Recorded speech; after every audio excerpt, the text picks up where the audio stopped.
ताकि किसान की इनपुट कॉस्ट कम हो, लाभ जो है वो ज़्यादा प्राप्त कर सके। सबसे अच्छी बात जो आपने बताई वो ये भी है कि ना पेस्टिसाइड का छिड़काव करने की आवश्यकता और ना ही यहाँ पे हमें हर्बिसाइड का छिड़काव करने की आवश्यकता।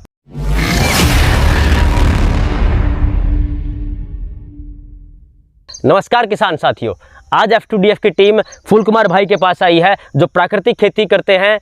आज हम खड़े हैं मातोबैनी गांव में, तहसील महम, जिला रोहतक। तो सबसे पहले फूल कुमार भाई आपका स्वागत है। राम राम जी सबको। तो फूल कुमार भाई, अगर हम प्राकृतिक खेती की बात करें, प्राकृतिक खेती 4 स्तंभों पे टिकी हुई है। हाँ जी। सबसे सबसे पहले जीवामृत, फिर बीजामृत, उसके बाद वाष्प और चौथा आता है वो है अच्छदान, मतलब एक तरह से मल्चिंग। बिल्कुल। तो मल्चिंग क्यों महत्वपूर्ण है, थोड़ा एक बार वो बताइएगा किसान साथियों को। देखिए मल्चिंग है ना, किसान के क्या क्या फायदे करती है। सुभाष पालेकर जी ने इसके 50 फायदे बताए जी, और हमने जो अनुभव किया है मैं वो आपको बताता हूँ। जब हम ये मल्चिंग का प्रयोग शुरू कर देते हैं जी, तो ये गड़ के खाद का रूप में तो बदलती है, मतलब कार्बन वैल्यू बढ़ती है कहीं ना कहीं कुछ समय के बाद। हाँ। जब जहाँ हम ये बिछा देते हैं ना, इसके नीचे सूक्ष्म जीवाणु बहुत ज्यादा काम करते हैं। हाँ, मतलब वो कहीं ना कहीं धूप से बचते हैं और ठंड से बचते हैं, पक्षियों से भी बचते हैं। पक्षियों से भी बचते हैं, सीधी बात ये है। और इसके नीचे है ना, मतलब नमी जो है हमेशा बनी रहती है जी, जैसे हम देख पा रहे हैं यहाँ पे बिल्कुल। हाँ, इसके नीचे नमी बिल्कुल बनी हुई है। और ये जो पहले था उसके ऊपर देखिए बिल्कुल मतलब भुरभुरा हो चुका है, बिल्कुल मतलब एक तरह से गलना शुरू हो गया है। अगर आप इसमें खेत में पानी ना भी दोगे ना जी, अगर आपने पूरी मल्चिंग की आप पानी नहीं भी दोगे जी, तो ये हवा से नमी लेके भी मतलब हमारी फसल को मतलब जिंदा रख सकता है। इतनी इसके अंदर पावर है जी। और हमारा खरपतवार का जी, सबसे ज्यादा किसानों को क्या भय रहता है कि खरपतवार बहुत ज्यादा होती है और उसका क्या करें। खरपतवार नियंत्रण करना सबसे मुश्किल है कहीं ना कहीं आज के वक्त में। तो ये हम जब पूरा बिछा देते हैं ना खेत में, तो खरपतवार नियंत्रण का आप मान के चलिए लगभग हमारा 90% काम खत्म हो जाता है। जैसे हम देख भी पा रहे हैं कि यहाँ पे अगर हम देखें तो यहाँ पे खरपतवार बहुत कम है, ज्यादा दिख भी नहीं रहा है कहीं के। खरपतवार ज्यादा दिख रहा है, मल्चिंग दिख रहा है, या फिर जो फसली पौधे हैं वो दिख रहे हैं कहीं ना कहीं। और इसमें से हम इसके हर पेड़ को मतलब कटिंग कर करके इसमें डालते रहते हैं। अच्छा, मतलब जैसे इसकी फसल ली, जैसे मतलब एक तरह से हमने हल्दी की फसल ली है तो फसल निकाल ली, इसका पूरा शरीर, इस हल्दी का पूरा जो पौधा है ना वो इसमें डाल देंगे और हल्दी निकाल लेंगे, दोबारा मल्चिंग कर देंगे। ऐसे ही मक्का है, मक्का का हम कुकड़ी तोड़ लेंगे और इस पौधे को इसके अंदर डाल देंगे जी। ऐसे ही मूंग है, फली तोड़ने के बाद मूंग का पूरा पेड़ इसी में डल जाएगा जी। और ये एक और इसमें मतलब ध्यान रखने की बात है किसान साथियों के लिए, हम जितनी ज्यादा तरह की मिक्स मल्चिंग इसमें डालेंगे, अच्छा एक ही तरह की डालेंगे ना, वो फायदेमंद तो है पर इतनी फायदेमंद नहीं है कि अगर हम उसमें 5-7 तरह की मतलब मिक्स करके मतलब हर पौधे का अलग गुण होता है, अलग उसके अंदर मिनरल होते हैं।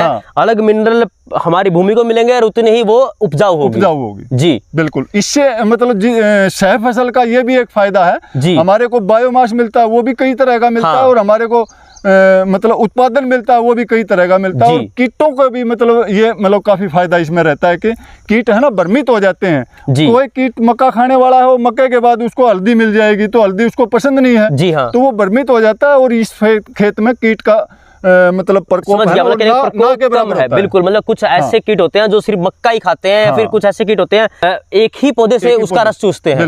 लेकिन अगर कई तरह की फसलें होंगी तो कहीं ना कहीं वो खुद भ्रमित होगा, वो दूसरे को खा नहीं पाएगा, तो अपने आप खेत छोड़ के कहीं और चला जाएगा। आप सबसे अच्छी बात जो आपने बताई वो ये भी है कि ना पेस्टिसाइड का छिड़काव करने की आवश्यकता और ना ही यहाँ पे हमें हर्बिसाइड का छिड़काव करने की आवश्यकता। बिल्कुल। सबसे बड़ा फायदा ये है कि ताकि किसान की इनपुट कॉस्ट कम हो, लाभ जो है वो ज्यादा प्राप्त कर सके और भूमि का उपजाऊपन है वो बढ़ता रहेगा। सबसे महत्वपूर्ण बात यह है। तो अच्छदान सबसे महत्वपूर्ण कड़ी है प्राकृतिक खेती में।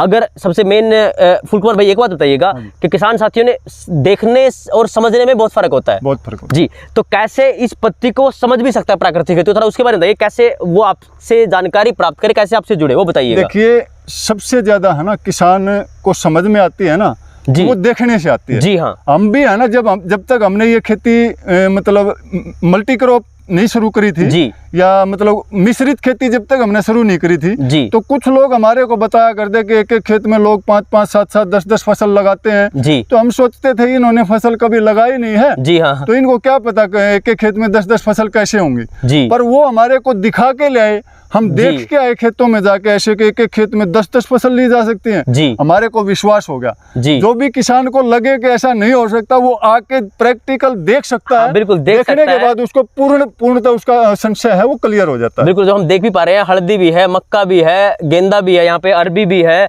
उसके बाद सेब है और आड़ू है, चीकू है, ये अलग तरह के उसका साइजन है, मतलब अलग अलग तरह की फसलें। ये एक फसल दूसरी फसल का नुकसान नहीं करती बल्कि फायदा करती है जी। कुछ पोषक तत्व तो इसको चाहिए वो ये दे देता है, इसको चाहिए वो ये देता है, ये आपस में आदान प्रदान कर लेते हैं। मतलब जंगल मॉडल है एक तरह से ये, अगर हम बात करें जंगल मॉडल है। जंगल में जैसे पेड़ पौधे फल फूल फलते फूलते हैं और उनमें किसी चीज़ की कोई कमी नहीं होती, सेम मॉडल आप यहाँ से मतलब यहाँ इस्तेमाल कर रहे हो, ये कहना कि सराहनीय भी है। तो किसी किसान साथियों को अगर आपसे जानकारी लेनी है, नॉलेज लेनी है, तो कैसे आपसे संपर्क करें वो बताइएगा थोड़ा एक बार। वो महीने के आखिरी रविवार को आ सकता है, और अगर वो कोई यहाँ पे रह के सीखना चाहे जी तो वो रह के सीख सकता है, पर उसने हमारे साथ लग के काम करवाना पड़ेगा। रहना खाना हम बिल्कुल फ्री देते हैं जी। हमारे पास एक या दो किसान रह सकता है जी। हम उसकी भी मतलब ऑफर देते हैं। अच्छा, मतलब किसान साथी को मेहनत करने के साथ में काम करना होगा, काम करके सीख पाएगा, सीधी बात ये है वो। बिल्कुल, हमारा एक भी वो सीख सकता है, यहाँ पे देख सकता है। जी हाँ, बिल्कुल, मतलब देखने से या फिर एक बार सुन के एक बार देखने से ज़्यादा बातें समझ में नहीं आएगी जब तक आदमी प्रैक्टिकल करके खुद तजुर्बा करके नहीं सीखेगा। तो कम से कम 1 हफ्ता 10 दिन का समय यहाँ पे लग सकता है बेशक, लेकिन एक बात सबसे महत्वपूर्ण ये है कि किसान की इनपुट कॉस्ट कम हो, उसका खर्चा कम होगा, उसकी आउटपुट जो निकलेगी वो डायरेक्ट बेचेगा तो उसको फायदा होगा।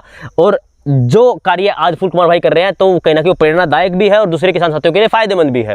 तो हमारा एक ही प्रयास रहता है हमेशा कि एक किसान साथी की नॉलेज, एक किसान साथी की समझ को दूसरे किसान साथियों को साझा कर पाएं, ताकि वो भी उसका फायदा उठा सके, वो भी लाभ प्राप्त कर सके। इस प्रयास के लिए हम निरंतर प्रयासरत रहेंगे। हमारा एक ही उद्देश्य है, जब हमारे देश का जो किसान है वो समृद्ध होगा तो हमारा पूरा देश समृद्ध होगा, वो भी उस देश की प्रगति में कहीं ना कहीं भागीदारी देगा। तो इसके लिए हम प्रयासरत रहेंगे। आप हमसे से जुड़े रहिएगा, हमें से प्यार देते रहिएगा और जितना उसके इस वीडियो को आगे भी शेयर कीजिएगा ताकि दूसरे किसान साथियों तक भी ये वीडियो पहुंच पाए। धन्यवाद। जय हिंद।